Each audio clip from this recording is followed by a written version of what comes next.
Oi, gente! Sejam bem-vindos ao Show da Polly e hoje eu estou aqui para conversar com vocês sobre A Neve Sempre Cai, o segundo livro da série Encantados, que é uma série de livros publicados de forma independente, escritos pelo autor brasileiro Pedro Catarino, que basicamente é uma série, de comédia e romance, drama e fantasia e magia e tudo mais, que vai contar pra gente, versões reimaginadas de histórias de contos de fadas, especialmente histórias de princesas clássicas, mas trazendo, como protagonistas homens gays, que vão viver aqui suas histórias de amor aquileanas, muito, muito incríveis. Ano passado, eu já cheguei a fazer um vídeo, pra vocês, do volume 1, que se chamava Depois da Meia-Noite, e era uma versão reimaginada da Cinderela. E então, gente, meio que só pra relembrar pra vocês a história lá do primeiro livro, a gente tinha o filho da Cinderela, que ele era um rapaz gay, ele acabava se apaixonando por um plebeu e vivia uma história um pouco similar com a da sua mãe, inclusive trazendo também uma fada madrinha, não sei o que, todas aquelas reviravoltas assim similares,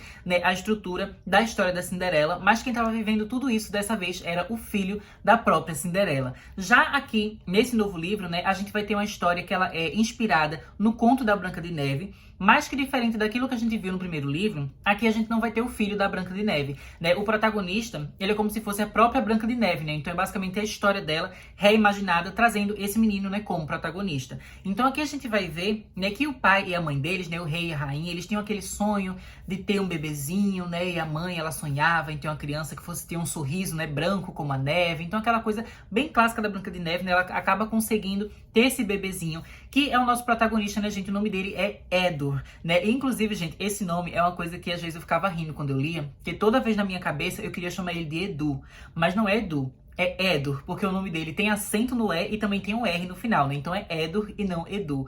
Mas ele é basicamente, o nosso Branco de Neve. Assim como acontece na história clássica da Branca de Neve, depois que ela nasce, a gente tem um falecimento ali de uma pessoa ali do reino, que normalmente na história clássica é a rainha, a sua mãe, mas aqui acaba sendo o rei, O rei, ele vai falecer. E a rainha, ela vai acabar se casando novamente, Ela vai se casar com um rei de outro canto, que se chama Regis. E então a própria rainha acaba falecendo e o Edu, ele fica, sem o pai e sem a mãe, sendo cuidado por esse padrasto. Que se vocês conhecem bem a história dos contos de fadas, vocês já devem imaginar que esse padrasto é super ridículo e escroto, Basicamente, ele é a rainha má aqui dessa história. Uma coisa, inclusive, que eu acho bem interessante, gente, aqui sobre esse livro, é que esse vilão, o Regis, ele também tem aqui o seu espelho mágico, Então a gente tem aquelas clássicas cenas de espelho, espelho meu, Mas ao invés de a gente ter aquela pergunta clássica, que é mais voltada, assim, pra beleza, Quem é mais bela do que eu? A gente vê que o Regis, ele é uma pessoa que está muito mais voltada, assim, pra questão do poder, sabe? Ele é um vilão, assim, que ele é bastante tirânico, Ele tem toda uma dominação ali no reino,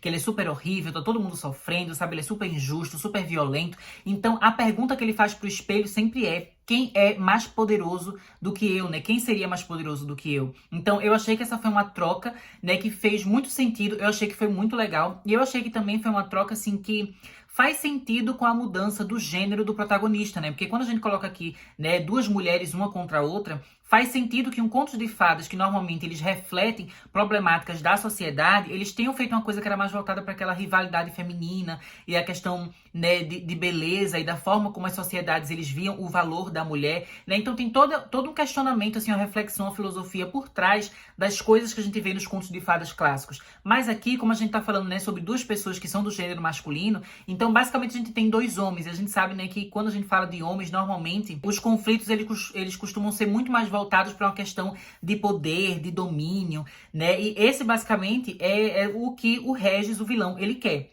O próprio Edur, que é o príncipe no início, ele não tem tanto essa visão assim de querer poder, de querer nada, Isso é mais uma coisa do vilão, mas ele tá vivendo a vida dele lá, meio que sendo obrigado a ficar ali trabalhando no castelo, como empregado, enfim, aquela coisa bem clássica da Branca de Neve, até que ele vai conhecer, gente, um príncipe que é maravilhoso, chamado Miguel. E é a partir, dessa relação do Edur com o Miguel que a gente vai ter o grande romance clássico aqui dessa história. Assim como acontece, no livro anterior, Depois da Meia-Noite, esse aqui, A Neve Sempre Cai, é aquele livro, gente, que ele é feito para quem gosta de romance água com açúcar, para quem gosta, né, daquelas histórias assim, de fantasia mais leve, sabe? De coisas que trazem sentimentos positivos, que fala de amor, né? De você lutar por coisas que você acredita, de você lutar por uma comunidade, por uma sociedade, né? E de você ser bom com o próximo, sabe? De você nutrir amor, nutrir carinho, nutrir empatia, sabe? Essas coisas. É sempre uma história assim, que ela traz muito aqueles elementos positivos, aqueles sentimentos positivos, né? Uma história que ela é leve de ser lida,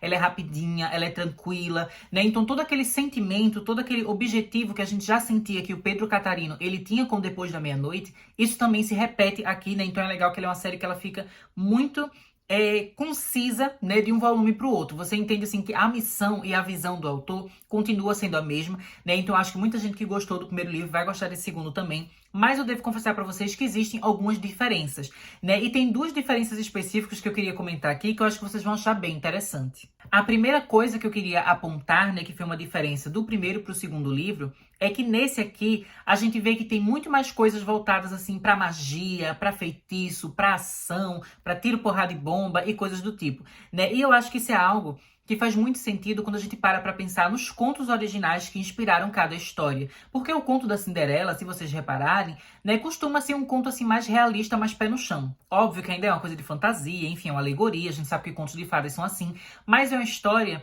né, que ela é um pouco mais simples, né? Não tem tanta coisa de magia. O momento que a gente tem mais mágico da história, assim, mais absurdo, digamos assim, é o momento que a fada madrinha aparece. Mas antes da fada madrinha e depois da fada madrinha, normalmente tudo é muito normal e cotidiano dentro da história da Cinderela. Já a história da Branca de Neve, não. A gente tem muito mais elementos mágicos acontecendo o tempo todo, né? Porque a gente tem essa questão do espelho mágico, né? Tem a questão da rainha má, que ela vai se transformar numa velhinha, né? Que ela é uma bruxa, que ela lida com magias ali obscuras, ela vai fazer aquela maçã que é envenenada, que a Branca de Neve ela vai dormir, só acorda com um beijo verdadeiro. Então tem muito mais coisas assim, né, que envolve magia. E isso, né, acaba estando muito presente aqui nesse livro A Neve Sempre Cai. A gente tem muito mais magia, a gente tem muito mais coisas nesse sentido acontecendo. E também acaba tendo mais cenas de ação, porque às vezes o Regis, né, ele acaba usando os poderes dele para fazer algumas coisas que são mais megalomaníacas, assim. Então a gente tem uns momentos interessantes, momentos intensos. Tem uma cena aqui que eu não vou dar spoiler para vocês, mas, por exemplo, tem uma cena que os personagens eles estão num ambiente,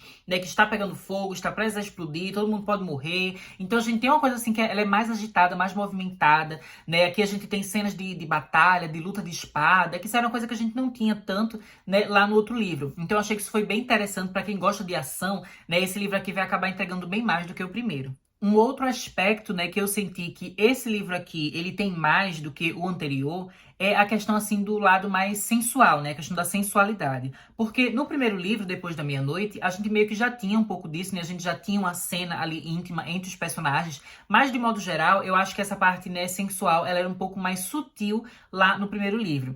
Já nesse aqui, eu sinto que esse apelo, assim, quase erótico, ele está um pouco mais forte, né? Especialmente porque ele está excluso não só, né, de uma grande cena de intimidade que a gente vai ter aqui dentro do livro, mas também porque a gente tem muito mais diálogos que fazem referências a questões, né, sexuais, questões físicas, né, anatômicas, eles falando de corpos, e enfim. Então eu achei que esse livro, ele tem um pouco mais dessa pegada, né? Ele é um pouco mais quente, ele é um pouco mais sensual, ele é um pouco mais realmente assim, mais safadinho do que o livro 1. E eu acho que isso é uma coisa que também pode agradar mais algumas pessoas que gostam desse aspecto, né, nos livros, enfim, especialmente livros de romance e tudo mais. Então eu acho que nesse sentido, né, esse livro aqui ele acaba tendo mais movimento, mais fogo do que o primeiro.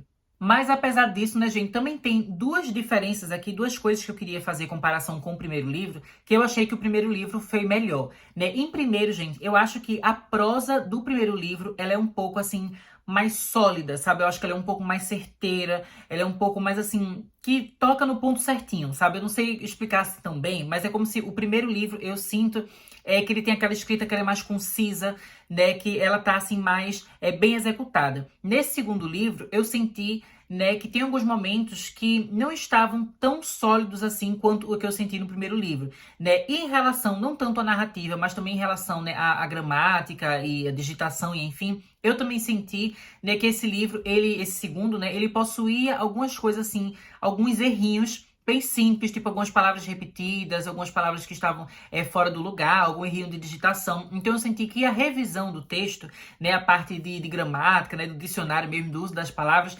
foi mais bem feita lá no primeiro livro, né? Eu achei que o primeiro livro, o texto dele, tanto sobre uma perspectiva narrativa quanto gramatical, ele estava mais conciso, mais sólido, mais bem feito, assim, mais certinho. Nesse segundo, eu acho que tem algumas coisas que você sente ali que dava para ter tido mais uma revisão. Eu senti em vários momentos, né, que dava para ter revisado, né, mais uma vez, ter feito mais uma versão. Mas também eu devo dizer para vocês que não foi algo que atrapalhou a minha leitura. Especialmente porque quando a gente fala, né, gente, de livros que são lançamentos independentes, a gente sabe que é uma luta para esses autores independentes, especialmente autores nacionais, conseguirem lançar os seus livros, colocar nessas histórias para fora e fazer suas histórias verem a luz do dia. E a gente sabe que são muitas dificuldades, né? Então não tem aqui uma editora com muito dinheiro investindo por trás, pagando por não sei quantas revisões, não sei quantas coisas. Então é algo assim que para mim particularmente não atrapalha, né? Não afeta assim tão negativamente a minha experiência de leitura. Eu vejo um errinho e eu entendo, mas eu achei que é importante, no caso, né, eu falar isso aqui em vídeo, porque foi algo que eu não senti no primeiro. Eu senti que o primeiro livro, ele tinha uma prosa mais sólida, como eu falei, né, tipo, mais bem feita, mais concisa, mais direta, mais bem construída, né, e a parte gramatical, ela também estava mais bem feita, sabe, mais bem corrigidinha. Eu não lembro de ter visto nenhum erro lá no primeiro livro. Então, por causa disso, né, eu acho que é relevante comentar aqui, especialmente porque é uma série que ela ainda tá tendo continuidade, né? A gente já vai ter um terceiro livro que vai ser lançado. Eu não tenho certeza se vai ser lançado ainda esse ano, no segundo semestre, ou se vai ser lançado no ano que vem. Mas já tem um terceiro volume que está sendo escrito agora, que está sendo feito, né? Que vai trazer pra gente a história da Pequena Sereia, né? Na sua versão aqui, né? Reimaginada. Então, acho que como por ser uma série de livros que tem muito potencial e que eu acho muito legal, eu acho que é interessante a gente citar essas questões aqui, para que cada livro venha melhor que o outro, né? E que cada livro a gente fique cada vez mais feliz, que a gente sinta, nossa, foi ainda melhor do que a experiência que eu tive antes, melhor que a experiência que eu tive antes, e assim vá para essa série continuar por muito tempo, né? Então é por isso que eu acho relevante apontar essas questões aqui, mas repito que não foram coisas, né, que atrapalharam a minha experiência de leitura. Eu ainda achei que foi muito, muito legal.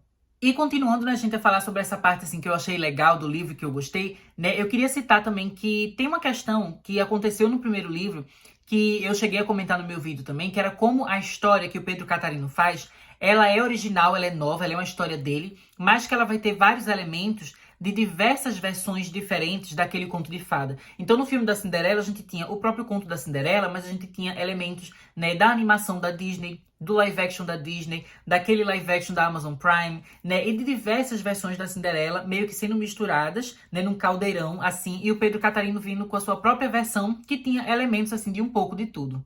A mesma coisa acontece aqui, né, em A Neve Sempre Cai, que a gente vê diversos elementos de versões diferentes da Branca de Neve. E eu acho que se você gosta de versões da história da Branca de Neve, né, que tem mais aquele teor, assim, revolucionário e rebelde, você vai gostar do rumo que essa história aqui toma. Sabe como naqueles filmes, né, Espelho, Espelho Meu, né, no filme também Branca de Neve e o Caçador, que a gente vê aquela questão, né, da Branca de Neve, ela não só lutando, assim, para ela poder viver livre, viver o seu amor, mas também dela se vendo, né, meio que na obrigação, assim, de ter um posicionamento político, né, para salvar o seu povo dessa tirania da rainha má. No caso aqui, né, o rei mau, que a gente tem o Regis, né? Então a gente tem essa questão assim de uma revolução, de uma luta, de uma batalha, dessa questão de tentar não só sobreviver ao vilão, mas também de destronar o vilão. Então eu achei que essa questão foi muito interessante. Se você gosta dessa visão, né, desse lado da história da Branca de Neve, você vai gostar muito do rumo que A Neve Sempre Cai acaba tomando. Continuando, né, a falar sobre inspirações, eu também achei bem legal, né, gente? Como o Regis, né, essa versão aqui masculina da Rainha Má,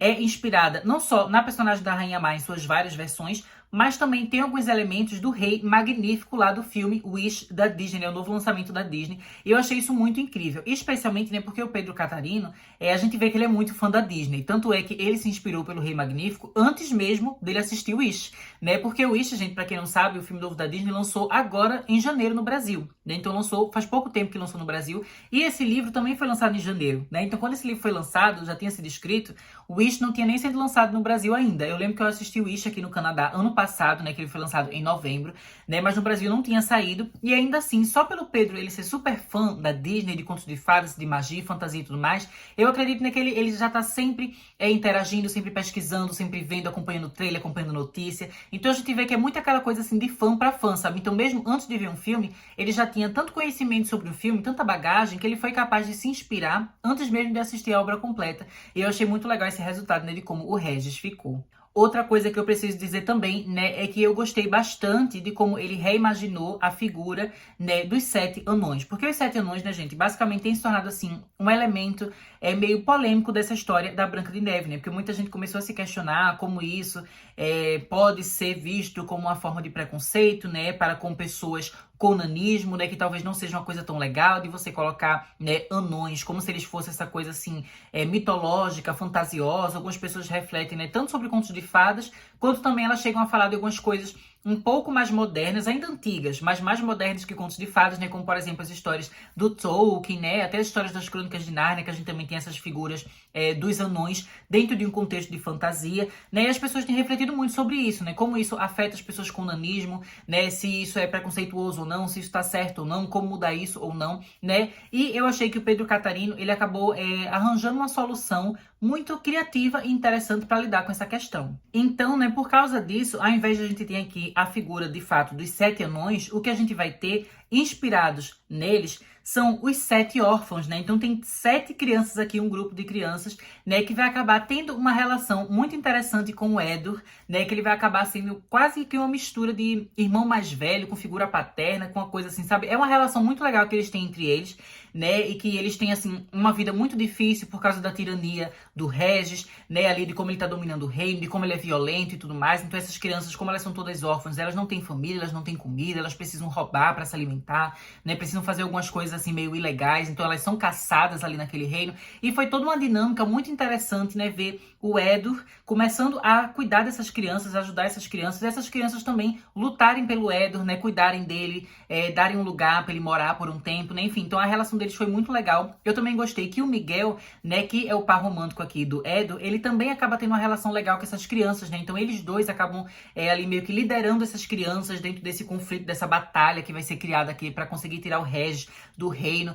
né, então são assim, várias interações de personagens, várias dinâmicas de personagens que eu achei muito legais, né, reimaginações de coisas clássicas que eu achei muito criativas. E, de modo geral, eu acho, né, gente, que assim como o primeiro livro, esse segundo livro aqui é uma obra que com certeza vale muito a pena ser lida. Então, né, gente, se vocês gostam de romance, né, de aventura, de magia, de um pouco de comédia também, sabe, de humor, de leveza, de coisas boas, coisas positivas, vale muito a pena ler esse livro aqui, né? Eu recomendo pra vocês toda essa série Encantados, né, os 2 livros que já foram lançados e os próximos que forem lançados no futuro. Eu recomendo que vocês leiam tudo. Eu acho que com certeza vocês não vão se decepcionar, sabe? Realmente é muito legal. Eu quero muito ver o rumo, né, que o trabalho do Pedro Catarino vai tomando aqui, né, nos próximos meses, próximos anos, próximos tudo, né, porque ele também é uma pessoa que tem muitos projetos, muitas ideias pro futuro, né. Ele também já tem um outro livro que foi lançado, né, gente, que é um livro mais voltado, assim, pra coisa de mistério, meio que de detetive e tal. Eu tenho vontade também de, em algum momento, ler esse livro dele, talvez trazer vídeo aqui pro canal também, né, mas assim, é uma leitura que eu gostei muito de ter feito,